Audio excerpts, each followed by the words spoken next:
Hi everyone, Kate here. This episode, I'm chatting with Dr. Billy Bennett, who's been working with me and the foundation in recent months on a couple of initiatives that I think really fall into the category of family engagement research. The first one is focused on the genetic counseling process and some of the major challenges that families have experienced in those initial meetings. So we'll be talking about the findings from a study on that and the next steps of how we're working to shift this landscape, working with genetic counselors to improve this process. And the second one is focused on GI disorders in PMS and other neurodevelopmental disorders, and how we're working with a wider community over time to hopefully improve the detection and treatment of these disorders long term. So I hope you enjoy. And next month, I will be chatting with a representative from PYC Therapeutics about their approach for an antisense oligonucleotide for Phelan-McDermid syndrome. So we're looking forward to that. And until next time.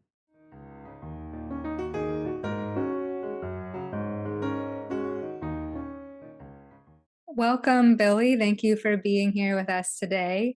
Thank you very much for having me, Kate. I'm really glad that you're doing this. We've been working on a couple of research projects together over the last year, and I was wondering if you'd be willing to introduce yourself. Oh, sure. So my name is Billy Bennett. I am a PMS dad. My daughter, Cecilia, is 7. She was diagnosed at about 12 months of age. Coincidentally, I'm also a pediatric gastroenterologist and a clinical researcher. I work at Indiana University. Since Cecilia was diagnosed, I really shifted a lot of my focus and interest to understanding the overlap between GI problems or gastrointestinal problems and autism and neurodevelopmental disorders. And so that's kind of been the motivation for the work that you're describing that we've done over the past year or two. Thank you. We're so glad to have your work with us and your perspective as both a clinician and a parent. You're also on our medical and scientific advisory committees at PMSF. So we're so thankful for your perspective. I know your primary expertise is GI, of course, but I want to start with a genetics initiative that we've been working on. Many families feel that their experiences with the genetic counseling process could be improved, whether this is at the start of their diagnostic journey or later on trying to understand implications and follow-up testing. And so you, alongside a patient engagement core at Indiana University, and PMS mom and active supporter Megan O'Boyle and several others applied for funding to essentially host a workshop with PMS families to understand key areas of improvement in the genetic counseling process. So could you describe the inspiration for this work? How did it start that you all applied for this? So this was a grant that we received from PCORI, which is the Patient-Centered Outcomes Research Institute, and it's sort of similar to the NIH. It's a federal organization. They funded this kind of work where we try to understand the experience, and there's a term that we use now a lot called lived experience. The idea of the project was that what is something that is frustrating for PMS families? What is an aspect of interaction with the medical system that could be better? The feedback we got almost universally was that these initial meetings with geneticists and genetic counselors, didn't really meet the needs of families, and so we designed this project to try to better explore what went wrong, what went right, and how we can make things better. Could you describe what types of activities occurred during these workshops? Certainly. So this is this whole thing is put on by our patient engagement core at Indiana University, and so basically what we do is we get groups of patients or providers or stakeholders of whatever kind, and we walk them through a series of exercises that get at what's called latent knowledge. So things that you might not, if you just ask somebody a question, they might not, say it outright. You may not get to that information. So, an example is the love letter, breakup letter exercise. where we Yeah. had, and this was a group of a dozen or so PMS parents that participated in this. And we had them write a letter that's like, hey, you're going to break up with your genetic counselor. Give them the reasons why. It's like, oh, you love your genetic counselor and you're going to write them a love letter. So, Mhm. and it kind of gets people to tap into the emotional response that they had. And it was some fascinating stuff. We're in the process of publishing that now, and we'll make that available to the community. But there's some really great quotes in there that I Yep. think really give us some good information as clinicians that this is what people are experiencing. I can certainly attest to that. It was really great to read some of the responses from families, and it seemed like there were, just a series of thought exercises that ultimately resulted in some recommendations and some results. I would say the main conclusion from it is that we need better automatic referral Mhm. by genetic counselors to individual patient advocacy groups and these patient communities. That's where people found a lot of value because that's where the majority of parents are. That's where the expert clinicians are. That's Mhm. where researchers are. And so if you really want good information about a rare disease, then that initial process of genetic counseling needs to include a lot of resources to plug people into these communities because that's really where they can get value. The night that I got the phone call from my daughter's pediatrician, so we have 4 kids. We've got 3 boys and 1 girl, and Cecilia is she's a twin. Um, and she'd had some developmental delay, so we talked to her pediatrician about it. She ordered some basic genetic workup, and it came back that she had a chromosome deletion. And so she calls me at like 6 or 7 o'clock at night and is like, Mhm. hey, Billy, we got this result. I don't know a lot about it, but I'm going to get you plugged in to see one of our geneticists. And so my wife and I spend the rest of the night like reading about it and collectively freaking out. Mhm. And so what I did was I emailed Katie Phelan, who discovered PMS, Yep. and she is, I'm sure, as everyone in the community knows, she is just one of the world's most amazing people. And she emailed me back in like 30 minutes, and it instantly got me plugged into the foundation. Mhm. And it was such a huge relief as a parent to be like, the doctors that take care of my kid, they can read about it and they have some concept of it, Yes. but these people really know. These people have lived experience. These people have deep clinical and research knowledge. And so that's really what I feel like, is the most important conclusion we got was that let's come up with ways to get people plugged into these communities at the very beginning. Yes, it seems like there's a feeling that you're also describing of receiving the report and then thinking, well, what does this really mean? What could Right. happen in the future?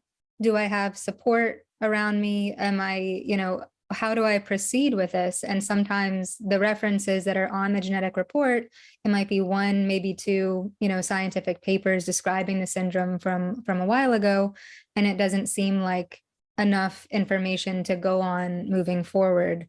I would love it if when somebody receives the genetics report, because they usually have some standard language about and Mhm. some references about the condition.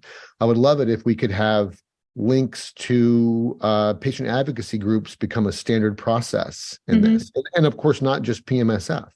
There's Yeah. many other rare disorders that have robust and life-changing communities, and that should be.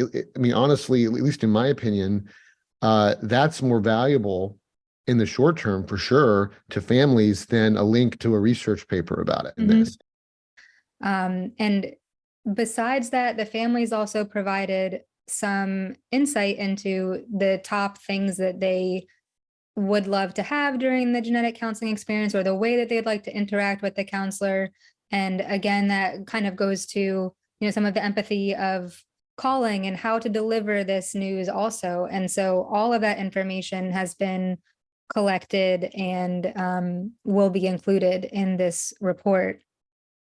And I did want to point out that while we're writing this up currently, the end result is going to be a place on the PMSF website for both genetic counselors themselves and then also for families. So this includes a ton of resources. The types of things that will be on the genetic counseling side will be some of our recent expert clinical consensus guidelines, which I just talked with Alex about, some empathy building content, some personas for, understanding of families that may want more information or may not, and how to understand that. And then for newly diagnosed families, there's just a plethora of information. There's, what the genetic terms mean, how to read a genetic report, explanation of variants, information on inheritance, graphics for follow-up testing, all of that good stuff. So as we are publishing this report alongside this, we're working on adding this to the PMSF website. So that will be made available to everyone. And that's huge. That's I mean, we live in the 21st century, and the best way to plug people in to information is digital. Yes, and it seems like there's generally advocacy to be done even beyond that. For instance, to ensure that every family gets the full complement of testing that they need to get a diagnosis. That was another thing that was identified in the report was, a lot of families early on maybe did a microarray to detect, a deletion, and they didn't have one. They had a variant in SHANK3, and that wasn't discovered for a very long time until afterwards. So that is a broader, issue of expense and resources and current guidelines that are used by the clinicians. But in general, I think the more that, advocacy is happening, the more it'll move towards a direction where everybody gets the testing they need as early as they need it. So it is a long haul, but. And I think that's where a lot of the hard work is. And that's something that I'm seeing, change just over the course of my career, is that the standard genetics workup has gone from being a karyotype, or it's gone from being an exam without any testing to a karyotype, just looking at the chromosome number, to a microarray looking for deletions, and now to whole exome sequencing becoming much more widespread. But yeah, I completely agree. I think we have opportunities to be advocates as an organization, as a community, before diagnosis, at diagnosis, and after diagnosis. And I think talking to the families about what do you need, what was missing when you did it, that's the best way to get that information, rather than us just assuming that we know. That we have to engage the people that are affected by this to really figure out the right way to do it. And that's why I was very satisfied with this study, that I felt like we got good information. That kind of takes us to our next steps. We're writing this up. We are working on having this available for genetic counselors and families. But a next step is to be reaching out to either genetic labs or institutions to make sure that this information is taken up and accessible and, referenced in a way that's really helpful for both the clinicians to learn more and for the families. So these things kind of extend far, far beyond the initial workshop a lot of the time, it seems like. And as a sort of, next step, I'm also very interested in repeating this, but for other subspecialty experiences. So that the majority of PMS families have seen neurology, for instance. Many have seen GI doctors. I talk to probably a family a week that has some sort of GI symptom, and so I think having a better understanding about how we interact with subspecialties, especially, that could be applicable, not because these conclusions aren't just for PMS. This is something that can apply to autism without a syndrome, that it can apply to hundreds of other rare genetic disorders. So these are generalizable conclusions that aren't just specific to our community. So I'm eager to have this process go beyond just us. I completely echo that. And that's a great segue to our other major initiative that we've been working on together. and that is focusing on GI specifically. And this is your area of expertise. And for any families listening, there are a lot of resources specifically from Billy about common diagnoses in GI, common medications and management for it. And these are all available on our YouTube channel. Specifically, he gave a great talk for our conference over the past year, and there's a lot of information in there. So today we won't be talking about specific diagnoses so much, but that some of that information that's most current is currently out there. And I'd like to talk about CANDID a bit. So there was a GI conference called CANDID that was held in June of 2022. And this also was a group effort and was funded by a large institution, by NIH. And this was done between Indiana University, PMSF, International Research for CDKL5, and also the Autism Science Foundation. So I would love, Billy, if you would mind introducing what CANDID was exactly. So to kind of go to some history of this, we had been talking to families both in the PMS community and other neurodevelopmental disorders about the significant impact that GI problems have. So constipation, vomiting, reflux, diarrhea, a whole host of different symptoms that families feel impact their children to a degree that is not addressed sufficiently. And that these GI problems don't just cause suffering on their own, but they can impact things like seizure control and medication absorption and behavior and all these things. But this hasn't been well studied. There's a few studies from the 90s and early 2000s trying to get at the prevalence of things like constipation and autism. And largely they've been unsatisfying because we don't have good ways to measure GI problems in kids that have communication difficulties. And so we were like, okay, well, this research needs to be funded. So we got together with a bunch of other organizations and we wrote a letter to Francis Collins, who was the NIH director. And this is 4 or 5 years ago. And it was like this, please devote, NIH funds to this very important area. Here's a list of all these communities that care about it. And he actually wrote us back, which is, amazing. And really, made a promise to really devote some funds to this. And so for the past year, they have really moved towards, focusing on this area.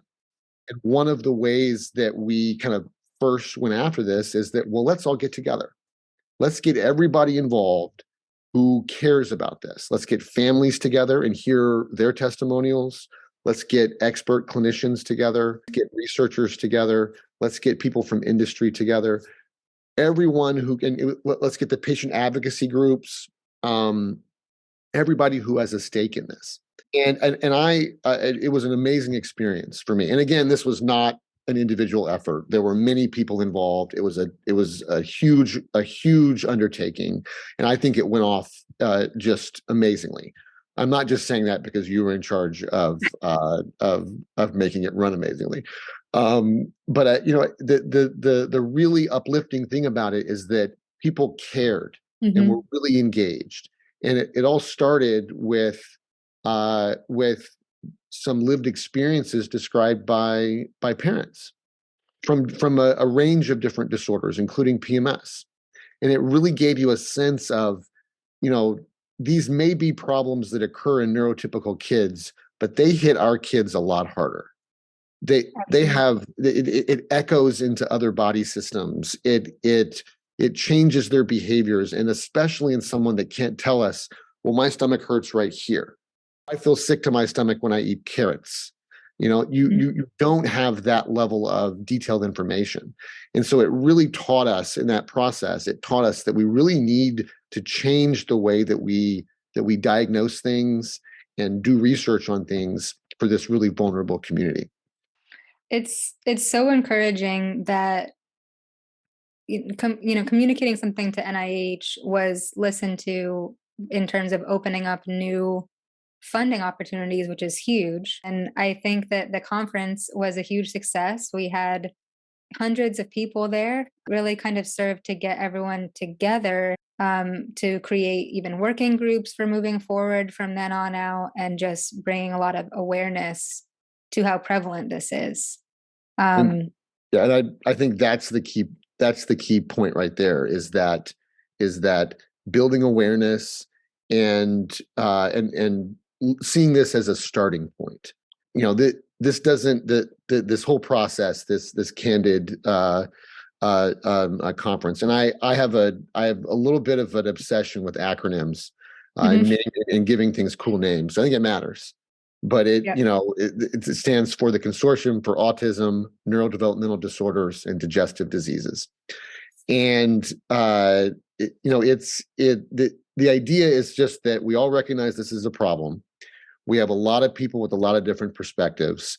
Let's just get together and figure out the best way to move forward. And already we have several kind of groups of people who are working on grant applications that are related to this, just getting us to know each other so that we know what everybody's doing. We're not repeating things. We're working together. That really is the whole point of something like the NIH. And for families that aren't aware, I mean, it is a federally funded organization that is by far the model worldwide for how we have publicly funded research. And it isn't like it's some other entity. It isn't some company or some billionaire who's funding this research. It's us as a society. Like, we care about these vulnerable people. And so that's why, like you said, that validation that you talk to the people that are in charge and say, this is important. And then they listen, and that we as a society say, this is important. Let's figure it out. Let's help these people. That's a very affirming and validating experience as a clinician and as a researcher, but clearly as a parent. It feels good to know that we as a society are doing something about this. Absolutely. And I think, much like the genetics project, even though the actual CANDID consortium initial meeting is over, we're continuing to work on it. And so some of the next steps are publishing this information similarly to the other initiative, where we're taking major themes directly from families and clinicians and reporting on them. We are delivering these summaries to conferences. So we have a conference coming up in April that is a scientific conference where we can present these findings to other clinicians and scientists to further increase awareness, and working with working groups to actually tackle some of the major issues here. So how do we collect more data? How do we change assessments so that they're actually more representative of people in these groups who have GI issues? And it might feel a little bit slow or not as urgent to be publishing results or presenting at conferences, and these things seem to take a while. Why is it so important that we do these things to make lasting change? So, I mean, this is one of the good things and the bad things about science, is that there is no right answer. Anybody that does a study and comes up with a conclusion and says, I have, eureka, I have solved this problem, that they are not doing science right. Science involves three things that are essential to get right. One is to make sure that you're using scientific accuracy, that you can trust the results that you get. This gives you the best chance of improving your health and your life. The second thing is that we need to include a broad range of perspectives. If we just rely on, middle-aged white men, scientists, doctor people like me, we're not going to do a very good job of reaching everyone that's affected by this, because the affected population has a really diverse, worldwide impact. And the third thing is that you really need something called peer review. All of us are biased. All of us, like I admit, I am exceptionally biased when it comes to GI problems in Phelan-McDermid syndrome. A lot of that bias is what I experience as a parent. A lot of it is, I'm a gastroenterologist, so poop is clearly the most important thing in the body. But the best way to approach it is to get other opinions from people that have also not just diverse patient perspectives, but diverse scientific perspectives. So that I feel like this is like our community is extremely engaged with research and making things better for our kids. And I think that is by far the most important part. And if we have that, and we have people that have the knowledge and skills to take that passion and that information and make changes, then I think we're the sky's the limit as far as making progress and making life better for our kids. Yes, obviously a huge thank you to all the families who participated in CANDID, in the genetics initiative, who took a survey involved in CANDID. We had some of the highest response rates from people with Phelan-McDermid syndrome. We've seen that across the board with all of our studies, that we have a really high engagement rate, and we're so thankful for that. And it's really our job as a foundation, and then also with clinicians, to provide information for the meantime. These are the things that we currently suggest in GI management or treatment, and then to also be working towards a more long-term. So I think we've seen incredible support from the community on that, and we're looking forward to making more progress. And for anybody curious to look at any of the CANDID resources that are currently available, there's a website, candidgi.com, that has recordings from all of the sessions. This includes the family talks and the clinician talks, and it identifies challenges or current understanding in this area. And we are working on the publications currently for it, and those will also be released. So because the goal of this podcast and these meetings is to present things before they're fully done and to bring everyone along with us, we don't always have the links or the published, papers, but I can say that we're both working on the publications for each of these initiatives currently. So they should be, published relatively soon, and that will be disseminated by the foundation. Do you have anything else to add before we wrap up? If you go on the CANDIDGI.com site and you see any pictures of a particularly photogenic red-haired girl, Yeah. I'm sure it will be Cecilia.